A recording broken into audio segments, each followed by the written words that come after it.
to part two of this interview with award-winning podcaster, broadcaster, gamer, social media manager, all-round guru with everything technology, and a genuinely nice guy, Phid McAwesome. Now, Phid is one of these people who a couple of years ago packed up and went over to Australia, following the dream, and sort of got there and everything turned to custard in the last couple of years, which has sort of obviously thrown a spanner in the works for everybody. In this half of the interview that we sit down, we talk about people like Brian Tamaki. We talk about what it's actually like to get COVID, because that's something that he himself has dealt with. And we talk a bit about the next generation of people coming through. Also some things you can do to try and get yourself through lockdown. So thoroughly recommend that you have a listen. Don't forget you can also download the full version of this podcast on Apple or Spotify. There'll be a link that pops up during the video, but there'll also be a link down in the description for you. So let's talk about some dumb people. Bishop Brian, Apostle Bishop Brian. And mate, did you see my tweet yesterday? The arrest Bishop Brian one? That's all it was, just arrest him. Yep, absolutely. It's sitting in Auckland at the moment, and like I get, you guys have been in lockdown almost 100 days. We're sitting at, I think, 45. I think today's day 45. My days are blurring. I don't know what day is what. I spent most of last week wondering if it was Friday. How was your hair looking so good for somebody who's been on lockdown for 40-odd days? Because I had the secret magical skill where I know how to cut it in a mirror. Oh, mate. Yeah. I need to learn that. My beard's looking terrible. I haven't seen a barber in months. It's a horrible feeling. It's a horrible feeling not being able to go to it. I've learned how to trim my own beard, but it doesn't look good. It doesn't look bad from here. It looks tidy. It takes practice. Let's talk about this idiot, Brian. Yeah. I'm sort of sitting here going... though, because he's also in my wife's family. That's fine. I went to school with his nephew. Oh, okay. Yeah, and I know with Nick it was very much a case of, he's a different part of the family kind of thing. Yeah. The whole family's like that. Yeah, that's what I've heard.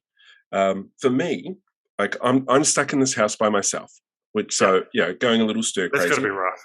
Oh, yeah. It's one of the reasons why I'm doing these video interviews. It kills time. It's great fun. I lost my job because of this. Like, I got made redundant a couple of weeks ago because we've lost 80% of our turnover because people can't go to work. See, I'm so lucky that I work in an industry that we were able to all work from home, right? Yeah, absolutely. And I know how lucky I am. And then you have 2,000 people show up for somebody who you know is a grifter. Who is out there just to get his public profile up so he can milk more people for money. Yeah. And he's blatantly breaking the law. He's blatantly encouraging other people to do it. It's so fucking frustrating.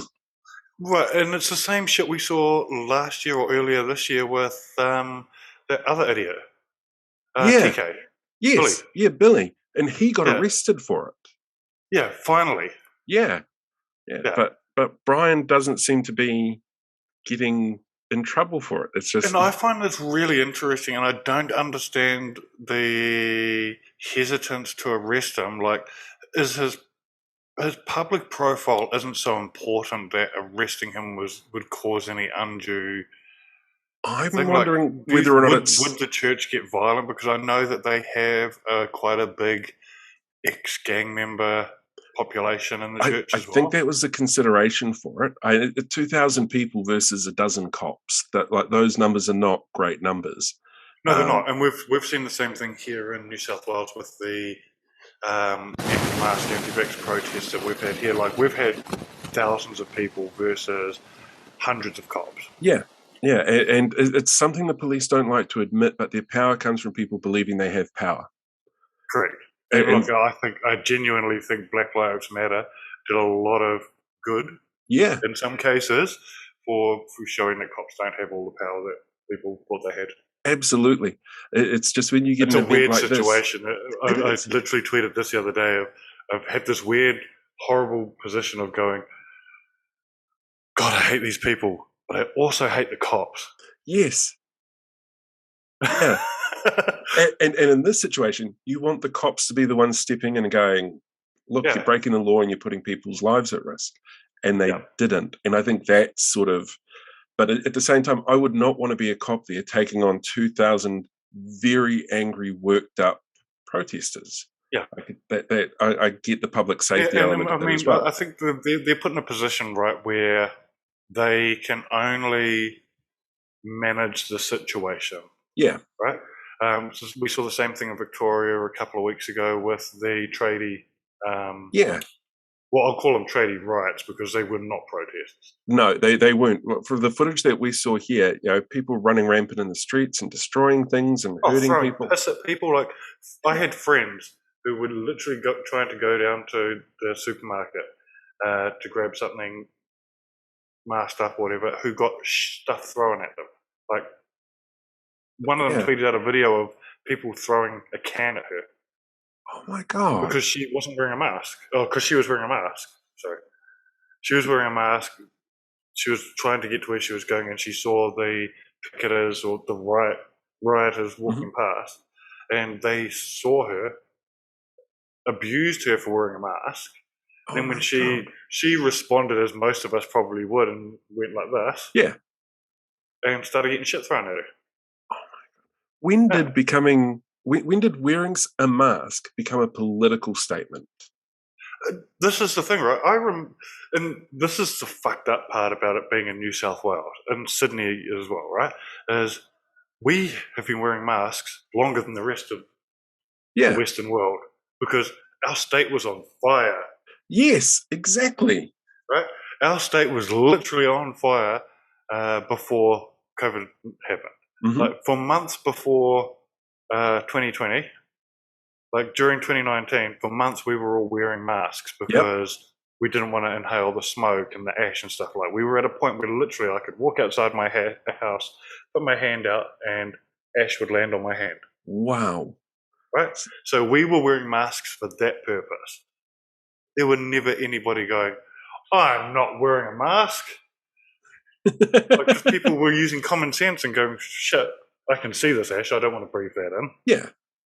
I'm going to wear a mask. Oh my God. And look, and to be honest, you couldn't walk outside your house without coughing at some stage. Yeah. But all of a sudden, like, we should have been the ones who were preconditioned to wearing masks. Yeah. We should have been the ones who were like, oh shit, I've already got masks. This is dope. Yeah. Government's telling me to wear a mask. I already have masks. Because the fires stopped. I think we got a break of about 2 months. Yeah, because it was like late January that they stopped. Yeah. And then it would have been March. That the next thing hit. Because I remember we got the smoke over here. Yeah. So I was in New Zealand for Christmas in 2019. Yeah. And we were joking when we flew out of Sydney because we couldn't see the sky. So we were literally joking, well, we assume we can fly and the sky's still up there. We had not seen the sun. Literally, we hadn't seen the sun in weeks. Wow. Like, that's not an exaggeration. The sky was golden during the day, like this red hue. We knew that there was a sun past that. Yeah. But when we flew into New Zealand, the first thing we did was, like, I was almost quite teary when I flew into New Zealand. I was like, oh, fresh air. Like, doesn't smell like smoke. Like, and my mother-in-law who picked us up, my sister-in-law who picked us up from the airport, she goes, oh, have you guys started smoking again? We're like, no, we're not smoking. But we're vaping now. Yeah. Go, oh, you just smell like smoke. Yeah. But that's how bad it was when we left Sydney. And then when we flew back into Sydney, we could see the smoke flying back into Sydney. Yeah. This is actually an interesting story for you as well. So we flew back into Sydney end of January. We caught COVID. Did you? February. We were diagnosed with COVID. The only place we could have caught it, my wife and I both had it, only place we think we could have caught it was the airport flying back into Sydney. Oh, shit. So if you remember, this is the same time where people were starting to leave the country. Yes, they're doing the big freak out and the mass transit started to happen. Yeah, so what was happening is people were returning from places like China to back home to Australia, but we were seeing people from China leaving. Yep. Because they were starting to see numbers and were starting to talk about potential lockdowns and things like that. So people were getting the fuck out of Dodge to go back to their home countries. And yeah, we ended up catching it. Holy shit. So as somebody who's gone through COVID then and had to deal with the side effects of it and all the rest of that, how does that make you feel when you see people out there blatantly fighting against functions to keep them safe. What makes me angry is this bullshit line of it's just a cold or it's just the flu. Mm-hmm. It is not. Like, have you ever had the flu and genuinely thought, I think I might be dying? No, because it's a flu. Right? I think there's the old man joke of, oh, I've got man flu, I'm Oh, dying. yeah. No, but okay, so both my wife and I went through this. My wife actually had it worse than I did. And we literally took her to the doctor because she was having so much trouble breathing that she was like, I don't know if I'm going to survive this. That's got to be horrifying. It was scary. Ended up being like that was fine. We're young enough and healthy enough. Luckily, we'd given up smoking. We'd started exercising regularly, all that sort of thing. Like, I'm still vaping, but our health levels were a lot better than they were months beforehand. And we shook it over about a 2-3 week period. But it was intense. And the funny thing is because I'd started vaping literally a couple of months before, when I started getting the symptoms, my association wasn't, shit, I think I've got COVID. Mine was, am I having side effects to vaping? Which makes sense for that time frame. Like breathing hurts. Yep. I've got this weird taste in my mouth, a metallic-y taste. The only thing that has changed in my life is I've stopped smoking cigarettes because I used to smoke a pack a day. Mm-hmm. I've stopped smoking cigarettes and I've started vaping. I wonder if I've got side effects to the vape. Wow. Which that would be a logical conclusion. Logical conclusion. We went to the doctor. Now, this is a really funny story as well, is because we've been diagnosed as having COVID post having COVID. Yep. Because at the time, so we went to the doctor in early February, and for my wife mainly, but I was presenting symptoms, so I brought that up as well. And the doctor literally said to us, look, you don't have COVID. You don't have all the symptoms. All being the key word, right? Yeah. You don't have all the symptoms. I wouldn't worry about it. I think just I think we were given some antihistamines or something or other to sort of help with it. It didn't really help. And basically we just had to let our body fight it off. Yeah. It was a fucking horrible situation. If we had been any less well, like I said, my wife was at a point where she felt like she was dying. And she probably would have if she had been less healthy. Yeah. But when we went back to the doctor about something completely different about 2 months later, fully masked up, because this same doctor had actually said, start worrying when we start wearing masks. Yes. Right? And 2 months later, he actually apologized and he said, I was so wrong. He goes, he feels guilty because he wonders how many people he'd sent away. Well, I suppose at the time as well, at the beginning, we didn't know what we know now. Right, and that's exactly what he said. He goes, look, we just didn't know. Mm. He worries how many people he sent away because people had presented themselves. He goes, don't worry about it. It's not COVID. You don't have all the symptoms. And back then they thought you had to have all the symptoms. Yeah. And he goes, in hindsight, looking at your guys' case notes, you guys absolutely had COVID-19. Wow. That's did that at all come into play with your decision to get vaccinated? Because having had it, you'd have antibodies in the system already. Well, we don't know, right? So we don't have antibody testing. Ah, okay. We don't have a test that we can just go and get to find out if we've had it. So we don't know if we do have antibodies or what. But all we do know is the science says that if you've had COVID-19, chances are you can still catch it and pass it on. Yeah. And you can catch it again and get just as sick, if not worse, especially with this Delta variant. Yeah. Which is a nasty motherfucker. Like, it's terrible. Like, it's taking people out within a 48-hour period for some people if not well.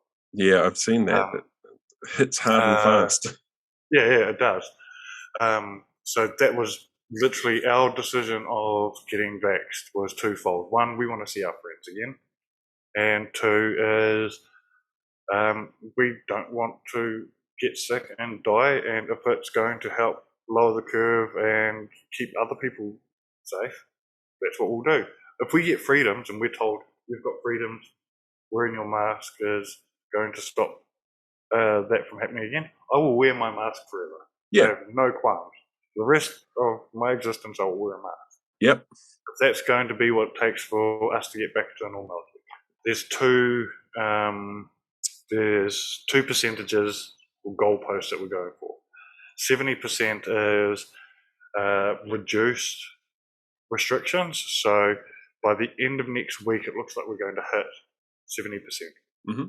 I would argue mid this week, we'll probably hit it. But by the end of next week, restrictions are going to be lifted for vaccinated people. So only if you've had both vaccines. If you've had Vax 1 and Vax 2 of either Pfizer or AstraZeneca. And so that is, we'll be able to have 5 visitors to our house. We can travel outside of our restricted area. All retail is going to open, but only to people who are vaxxed. Mm-hmm. So all of these restrictions are only to people who are vaxxed. If you are caught doing this and you're not vaxxed, you will get fined to the full degree. It's going to be very hard to police, so I understand that. But in saying that, when we have to check in everywhere we go already, right? Mm-hmm. By law. So same way we do, scanning app? Yep, scanning app, super. It's so easy. Yeah. But so legally, you have to check into retail, and what's going to happen on the 70 when we hit 70% is when you check in, it will actually say, because it's being added to the app, our vaccination status. Yep. So essentially, if I try and check into a hairdresser and I haven't had both vaxxers, it will say you can't enter these premises. If anything good is coming out of this pandemic, there's a heap of things that have come out of this pandemic, which is positive. But one of the good things is it's caused the Australian government and regional governments, because we are a state system, right? Mm-hmm. To start to streamline apps.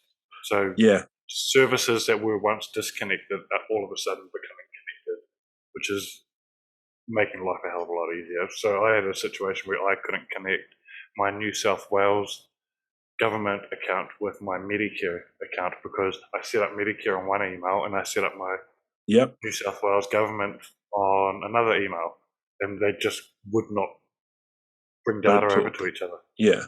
But now they're sorting some system out where I'll be able to connect the two up now.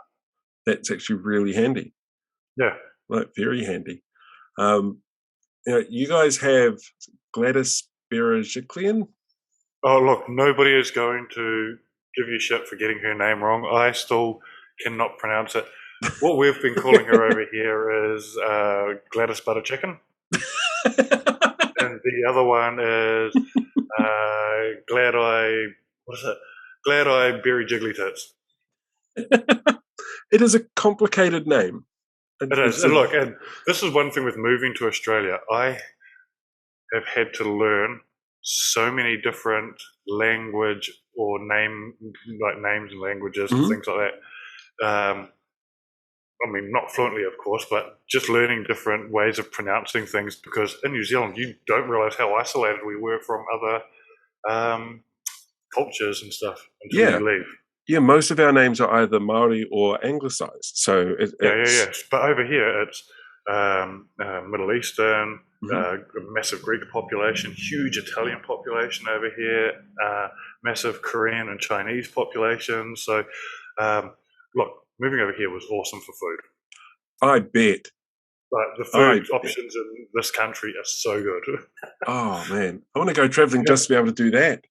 At the moment, our food options are... If you ever make it over to Sydney, we'll take you on a food tour. Done. Yeah. As soon as the borders open, I will be booking a ticket to get me the hell out of here for a while. We're lucky. We've become so much closer over the last 2 years. That's really cool. And that's what I mean. There are so many positives that have come out of this pandemic.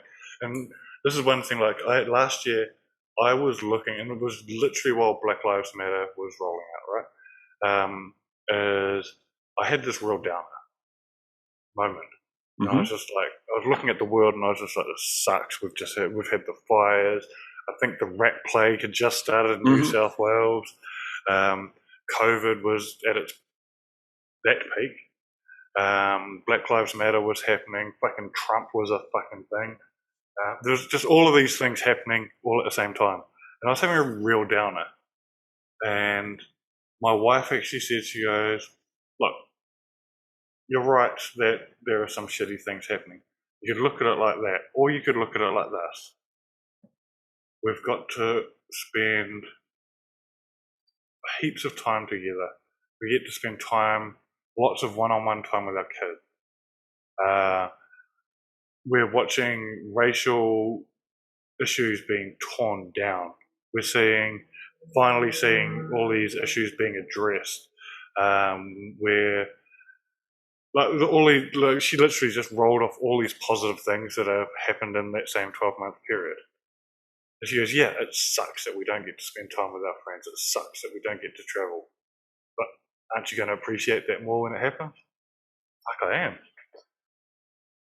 She's a very wise person. Oh, she is definitely the wiser out of the two of us.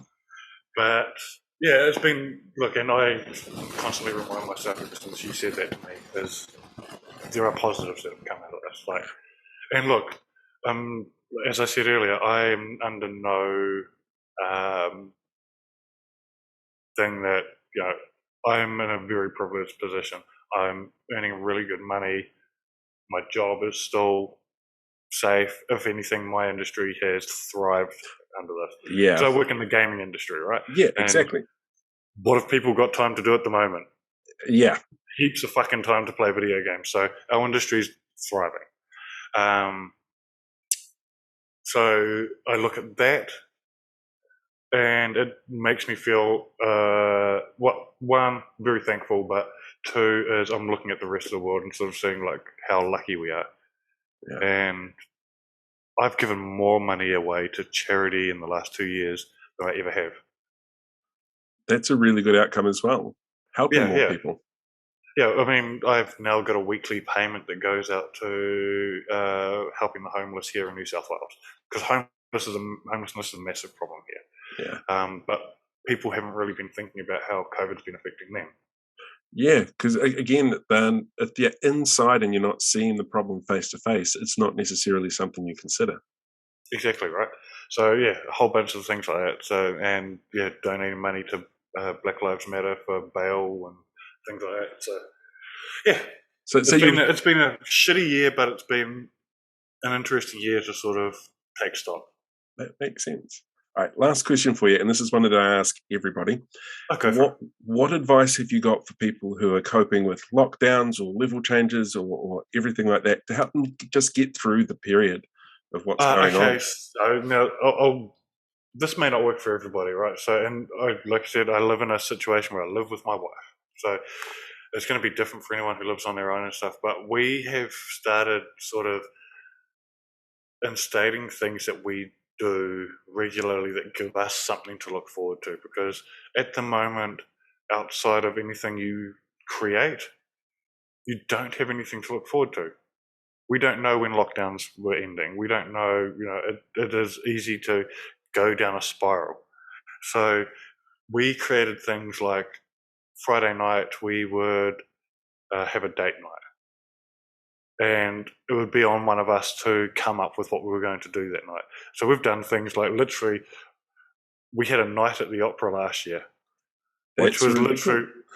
So it was because Andrew Lloyd Webber started giving away on YouTube entire operas free on YouTube, like Phantom of the Opera and all that was free on YouTube. So we got dressed up to the nines, and we got some wine delivered, and I even made goggles out of toilet roll holders, toilet rolls, and we did literally with the whole 9 yards at home to give ourselves an experience at home. We set up a pub night where we pretended we were going to the pub. It's dumb, right? I don't know. But it's giving you something to look forward to. Like, we did karaoke, and we had a few drinks, and we ordered spa snacks, and That's all that sort of thing. But the other thing, like, so we've done stuff like that. The other thing is every Saturday because we've started watching lots of cooking videos on YouTube and stuff like that. So now what we do is every Saturday we try and create a meal from something we've learnt. And we Cool. do that together in the kitchen. And I think these are the things as well, right? So making sure that we're creating moments for us to do things together. Because otherwise it's really easy to retreat from each other in these periods too. Yeah. Or sit in the lounge and watch TV together, but you're not doing anything together, right? Everyone on their phone. Exactly. Yeah. So that's one thing. The other one is while you're in the same house together and it's important to do things together, it's also super important to have time for yourself. This is actually something I learned in therapy that I went through a couple of years ago because I spent so much of my career and my life doing stuff for other people and with other people.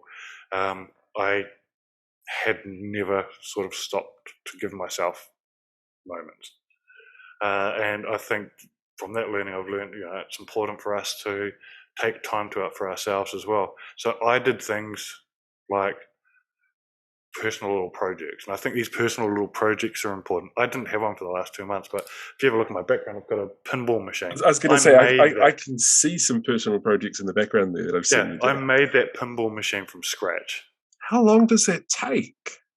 So that took me weeks of research and Yeah. about 3 days to make it. Oh, okay. That's surprisingly because I had fast. time and resources to do it, right? So I've got enough tools to do it, and most of the shit was made out of stuff I actually found on the side of the road. Oh, wow. But I think like those sort of projects for yourself are super important. Easy. And I don't think they have to be as complicated as learning how to build a pinball machine, but giving yourself some time to yourself to sort of get away and give yourself something to achieve as well, because I think that's another thing is outside of work and your relationships at the moment, we have nothing else. Yeah, that's a very big step at the moment. We can't go shopping. We can't go traveling. My wife and I used to love jumping in the car and going for a drive to explore somewhere new, and we can't do that anymore. So, oh man, as soon as restrictions are lifted, that's literally what we're craving. We're craving going for a 3-hour drive to nowhere. That sounds fucking amazing. Like it really does. Just, And the other one is I just want to go back to New Zealand and spend a couple of weeks with my friends and family over there. I haven't seen my mum and dad for 2 years now. We were lucky enough to get my son over here for Christmas. Because the bubble would have been open then as well, wouldn't they? The bubble had opened, but it was hard to get him back into New Zealand.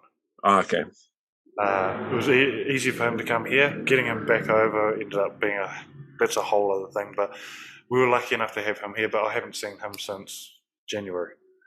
And we normally would see each other at least twice a year. Yeah. So I want to get back to New Zealand and spend some time with my friends and family over there. I think that's a really good place for me to stop recording. I want to thank Phid for giving up his time to have a chat to me from Sydney.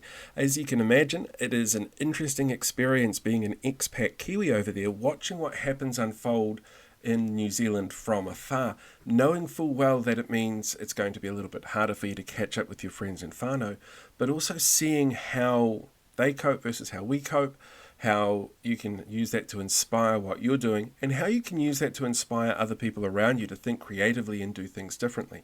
So I thoroughly recommend, if you get a chance, follow him on all his social media. There's a lot, because that's what he does really well. Don't forget, you can also download this episode as a podcast. There's a link on the episode and in the description down below. Also, you can like, share, and subscribe to this if you really want to. And there's also a Patreon link down the bottom if you feel kind enough to go and support what it is that I'm doing here. Until next time, I hope you enjoyed the episode, and I will catch you then.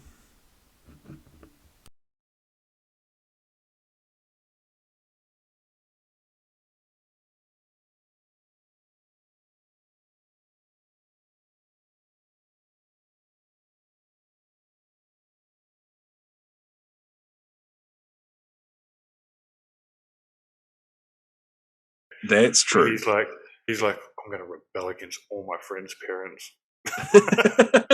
Hey, big goals. Good on him. Yeah. Yeah. So it's been pretty cool to see that. But the youth are the ones who are wanting to take it up, right? So Yeah. I would say the Gen Z is smarter than a lot of the I think millennials so. and a lot of the Gen Xers. I want to thank Phid for giving up his time to sit down and have a chat. I realise that they're about to hit day 100, or today they're hitting day 100 of their lockdown in Sydney. Well, we're on day 45, or if you're in Hamilton, day 1. Either way, lockdowns are hard for people, and what I'm hoping you get from all of these interviews is that there are different ways that people process this, and that there's different ways to be able to handle it yourself. I also really hope you're enjoying them because I'm having a lot of fun making them. They've been great. Don't forget you can download all of the interviews now on podcast through Apple or Spotify. At the same time, there's a Patreon if you feel really generous and want to help me make some more of this stuff, because it's not always easy and I am technically unemployed now. That would be really helpful. Any questions or comments, don't forget to put them down below so people can see what's going on. Until next time, I hope you enjoyed the video and have a great day.